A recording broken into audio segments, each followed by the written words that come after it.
Hi అండి, good morning. బాగున్నారా అందరూ? నేను కూడా బాగున్నానండి. రండి, పుట్టగొడుగులతో కూర చేస్తాను.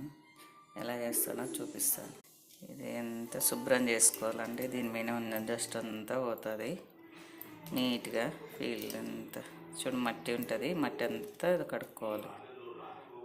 ఇంత డస్ట్ ఉంటుంది కడిగితే. శుభ్రం చేసుకుంటే ఇలా అవుతాయండి మంచిగా. ఇంకా నా 3 లవంగాలు, 2 ఏలకులు, కొంచెం చెక్క, కొంచెం పూత, చాజీర, ఒక బిత్త వేసుకోవాలి. ఉల్లిపాయ పేస్ట్ వేసుకున్నాక కొద్దిగా పచ్చివాసన పోయిన తర్వాత వేయించుకొని, ఇది మెంటెం కూర.